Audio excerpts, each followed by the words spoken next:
Welcome back to official Akhtar Rahman sir YouTube channel. एक नए video में आपका फिर से बहुत बहुत वेलकम है दोस्तों। हम हिंदी भाषा को लेकर लैंग्वेज पेडागोजी यहाँ पर देख रहे हैं दोस्तों। वीडियो नंबर 3 है हमारा। इसके पहले हमने ऑलरेडी 2 वीडियोस जो है वो अपलोड कर चुके हैं। आप लोगों को पता है कि 14 दिसंबर को हिंदी का सीटेट का पेपर होना है और हिंदी भाषा 1 भाषा 2 के लिए पेपर 1 और पेपर 2 के लिए हम लगातार पिछले 2-3 दिन से वीडियोस जो है वो अपलोड कर रहे हैं और अगले 30-32 दिन जो है आपको इसी तरीके की सुविधा जो है हमारे यूट्यूब चैनल से दोस्तों मिलती रहेंगी। काफ़ी इंपॉर्टेंट वीडियोस जो है हमारे हमारे आपके लिए आते रहेंगे। तो चलते हैं, बढ़ते हैं आगे वीडियो में आगे बढ़ने से पहले अगर आप हमारे चैनल पे नए हो तो प्लीज़ चैनल को सब्सक्राइब कीजिए, साथ ही साथ बेल नोटिफिकेशन को ऑन कीजिए ताकि आपको आने वाले वीडियोज़ के नोटिफिकेशन जो है वो आसानी से मिल पाए। और दोस्तों अगर आप हमसे जुड़ना चाहते हो तो डिस्क्रिप्शन में जाकर आपको हमारे टेलीग्राम और व्हाट्सअप ग्रुप को ज्वाइन कर लेना है, जहाँ से आपको तमाम शासन निर्णय परिपत्रक वक्त वक्त पर देखने के लिए मिलेंगे। देखते हैं पहला प्रश्न, वीडियो को लाइक कीजिए। सवाल पूछा जा रहा है कि समृद्ध भाषिक परिवेश के निर्माण में सहायक नहीं है। देखिए नहीं है वाला सवाल यहाँ पर पूछा गया है। 4 ऑप्शन आपको दिए गए: प्रिंट समृद्ध वातावरण, भाषा प्रयोगशाला, विचारों को अभिव्यक्त करने के अवसर और केवल विद्यालयी शिक्षा। 4 ऑप्शन आपको यहाँ पर दिए गए और देखेंगे दोस्तों आप तो प्रिंट समृद्ध वातावरण बिल्कुल सही होता है, भाषा प्रयोगशाला भी एक तरीके से बिल्कुल सही है, विचारों की अभिव्यक्त करने के अवसर भी बिल्कुल सही है, लेकिन जहाँ पर भी केवल आ जाता है सीटेट में वो कभी भी जवाब नहीं होता है। मतलब ऑप्शन क्रमांक को 4 जो है हमारा यहाँ पर गलत दिया है। बिल्कुल राइट आंसर हो जाएगा हमारा ऑप्शन नंबर 4। देखते हैं सवाल नंबर 2। सवाल नंबर 2 में पूछा जा रहा है कि देखेंगे दोस्तों आपकी सहायक सामग्री का उद्देश्य नहीं है। फिर से नहीं है वाला सवाल आपको यहाँ पर पूछा गया है कि कौन सा ऐसा उद्देश्य है जो सहायक सामग्री का उद्देश्य नहीं है। 4 ऑप्शन दिए गए: ज्ञान को स्थायित्व प्रदान करना, सहायक सामग्री का प्रदर्शन करना, शिक्षकों में विद्यार्थियों को सक्रिय बनाना या भाषा संबंधी कठिनाइयों को दूर करना। तो देखिए दोस्तों इस तरीके से 4 ऑप्शन आपको यहाँ पर दिए गए और इसका जो सही जवाब है वो है सहायक सामग्री का प्रदर्शन करना। देखिए ऑप्शन नंबर 2 जो है इसका वो सही जवाब हो जाएगा। चलिए बढ़ते हैं अगले सवाल की तरफ। सवाल नंबर 3। अब देखिए सवाल नंबर 3 जो है ये सीटेट में हर बार पूछा जाता है किसी न किसी सेक्शन में। ज़रूरी नहीं है कि लैंग्वेज पैडागोजी में पूछा जाए, हिंदी में, मराठी में या सीडीपी में या फिर इतिहास में, सोशल साइंस में, कहीं पर भी आपको ये पूछा जा सकता है कि पठन संबंधी विकार नहीं है। देखिए पठन संबंधी विकार कौन सा नहीं है, तो बिल्कुल डिस्ग्राफिया नहीं है, क्योंकि डिस्ग्राफिया जो हो जाता है ये लेखन संबंधी विकार हम इसको कह सकते हैं। सवाल नंबर 4 की तरफ बढ़ते हैं। सवाल नंबर 4 पूछा गया है कि पठन कौशल के विकास में सहायक है।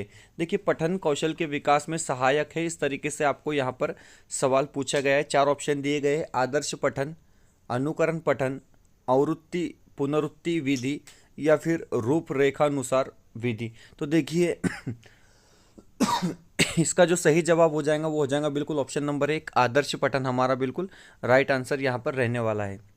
सवाल नंबर 5 आप यहाँ पर आपको पूछा जा रहा है, आप जिस तरीके से देख सकते हैं कि एक विद्यालय बच्चों के लिए दूसरा घर बन सकता है यदि 4 ऑप्शन आपको दिए गए हैं वह घर जैसा पर्यावरण का निर्माण करे। ऑप्शन नंबर 2 में बताया जा रहा है कि स्कूल के वातावरण में भोजन भी प्रदान किया जाना चाहिए। ऑप्शन नंबर 3 बता रहा है कि यह बच्चों के समग्र विकास में सहायता करता है।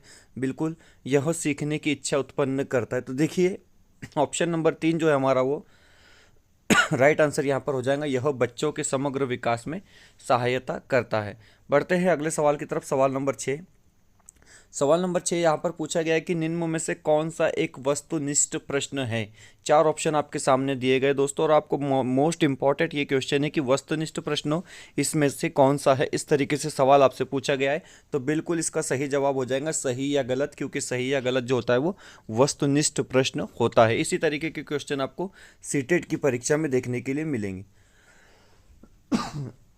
सवाल नंबर 7, लेखन कौशल्य से संबंधित विधि नहीं है। देखिए फिर से एक बार नहीं है वाला सवाल आपको यहाँ पर पूछा गया है कि कौन सी ऐसी विधि है जो लेखन कौशल्य से संबंधित नहीं है। 4 ऑप्शन आपको दिए गए हैं: श्रुतलेख, जैक्रोट विधि, रूप रेखानुकरण विधि या उपयुक्त में से कोई नहीं। तो इसका सही जवाब हो जाएगा ऑप्शन नंबर 1। बिल्कुल ऑप्शन नंबर 1 जो है हमारा वो राइट आंसर यहाँ पर रहेगा। सवाल नंबर 8, देखिए, सॉरी सॉरी, सवाल नंबर 7, उपरोक्त में से कोई नहीं, उपरोक्त में से कोई नहीं इसका सही जवाब यहाँ पर हो जाएगा। ऑप्शन नंबर बिल्कुल श्रुत लेखन, बिल्कुल तीनों ही नहीं है, बिल्कुल उपरोक्त में से कोई नहीं इसका सही जवाब हो जाएगा ऑप्शन नंबर 4। चलिए सवाल नंबर 8 की तरफ बढ़ते हैं। सवाल नंबर 8 पूछा जा रहा है कि पाठ्य पुस्तक में गुण होना चाहिए। देखिए पाठ्य पुस्तक में कौन सा गुण होना चाहिए, तो विद्यार्थियों को भाषा विकास में वृद्धि करने में सहायक हो, बिल्कुल होना चाहिए। बच्चों के अनुभव क्षेत्रों में जुड़े पाठों से संकलित, ये भी होना चाहिए। और विभिन्न साहित्यिक विधाओं से संबंधित पाठों का संकलन, तो ये भी होना चाहिए। बिल्कुल उपयुक्त सभी जो है हमारा सही जवाब यहाँ पर हो जाएगा। सवाल नंबर 10, ओके, सवाल नंबर 10 हम देखेंगे। बच्चों को पढ़ाने के लिए उनके जीवन अनुभव का उपयोग करना आधारित है। 4 ऑप्शन दिए गए, चयन के सिद्धांत पर, बाल केंद्रित के सिद्धांत पर, जीवन समन्वय के सिद्धांत पर, या फिर वैयक्तिक भिन्नता के सिद्धांत पर। तो देखिए बच्चों के पढ़ने के लिए उनके जीवन अनुभव का उपयोग करना मतलब जीवन समन्वय के सिद्धांत पर इसका सही जवाब हो जाएगा। बिल्कुल ऑप्शन नंबर सी जो है इसका राइट आंसर हो जाएगा। वीडियो बेहतर लगते तो प्लीज़ वीडियो को लाइक कीजिए, चैनल पे नए हो तो प्लीज़ चैनल को सब्सक्राइब कीजिए। दोस्तों डिस्क्रिप्शन में जाकर आपको हमारे टेलीग्राम और व्हाट्सएप ग्रुप को ज्वाइन कर लेना है। बढ़ते हैं अगले सवाल की तरफ। सवाल नंबर 11, सवाल नंबर 11 पूछा गया है कि देखिए नैदानिक परीक्षण का प्रमुख उद्देश्य डैश डैश की पहचान कराना है।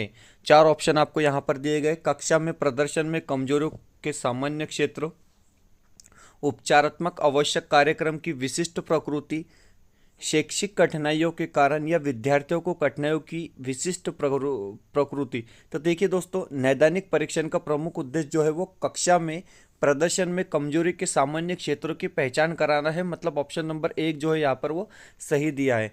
सवाल नंबर 12 देखिए सवाल नंबर 12 यहाँ पर पूछा जा रहा है कि किस प्रकार का परीक्षण विद्यार्थियों के लेखन क्षमता का मूल्यांकन करने के लिए उपयुक्त नहीं है। फिर से एक बार नहीं वाला सवाल आपको पूछा गया है। मैक्सिमम क्वेश्चन आपको सीटेट में नहीं वाले पूछे जाते हैं दोस्तों, याद रखेंगे आप। भाषा आपकी हिंदी है, भाषा आपकी मराठी है, चाहे भाषा आपकी इंग्लिश है या उर्दू है, आपको नहीं वाले क्वेश्चन बहुत ज़्यादा बार देखने के लिए मिलेंगे। वस्तुनिष्ठ प्रश्नों, निबंधनात्मक प्रश्नों, लघुत्तरात्मक प्रश्न या उपयुक्त सभी। तो देखिए सवाल क्या पूछा जा रहा है कि किस प्रकार का परीक्षण विद्यार्थियों के लेखन क्षमता का मूल्यांकन करने के लिए उपयुक्त नहीं है। तो यहाँ पर जो जवाब हो जाएगा वो हो जाएगा बिल्कुल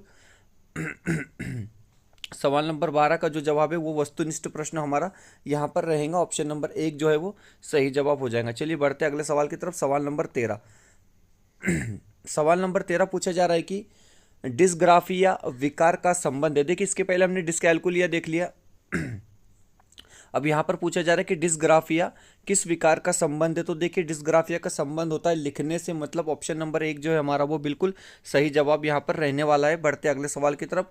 सवाल नंबर 14, सवाल नंबर 14 पूछा जा रहा है कि डिसलेक्सिया में डैश डैश डैश। 4 ऑप्शन दिए गए बच्चे पढ़ नहीं पाते, बच्चे लिख नहीं पाते, बच्चे सही ढंग से बोल नहीं पाते, या उपयुक्त में से कोई नहीं। तो देखिए डिसलेक्सिया की जब बात होती है तो इससे क्या होता है कि बच्चे पढ़ नहीं पाते, और डिसग्राफिया की बात जब होती है तो उससे बच्चे लिख नहीं पाते। डिसकैल्कुलिया की बात होती है तो वो गणितीय संबंधी विकार जो है वो बच्चों में आता है। तो ऑप्शन नंबर 1 जो है हमारा वो यहाँ पर सही हो जाएगा। बढ़ते हैं अगले सवाल की तरफ। सवाल नंबर 15 आपको यहाँ पर पूछा गया है कि देखेंगे आप पठन कौशल्य का उद्देश्य है। देखिए पठन कौशल्य का उद्देश्य क्या है, छात्रों में पढ़कर अर्थ ग्रहण करने की क्षमता का विकास करना, बिल्कुल डेफिनेटली ये तो हो ही जाएगा। शब्द भंडार में वृद्धि करना, ये भी सही है। और स्वाध्याय की प्रवृत्ति का विकास करना, ये भी बिल्कुल सही माना जाएगा। तो ऑप्शन नंबर डी जो है हमारा वो यहाँ पर सही जवाब हो जाएगा कि पठन कौशल्य का उद्देश्य नहीं है तो उद्देश्य है तो बिल्कुल उपयुक्त सभी जो है इसका उद्देश्य है दोस्तों। तो इस तरीके से कुछ चुनिंदा क्वेश्चन हम आपके लिए लेकर आए थे सीटेट लैंग्वेज पैडागोजी को लेकर, हिंदी भाषा को लेकर दोस्तों। साथ ही साथ मराठी के वीडियोस भी जो है हमने अपलोड किए, आप हमारी प्लेलिस्ट में जाकर वो तमाम वीडियो देख सकते हैं। वीडियो बेहतर लगे तो प्लीज़ वीडियो को लाइक कर दीजिए, चैनल पे नए हो तो प्लीज़ चैनल को सब्सक्राइब कीजिए। मिलते हैं नए वीडियो में किसी बेहतर अपडेट के साथ।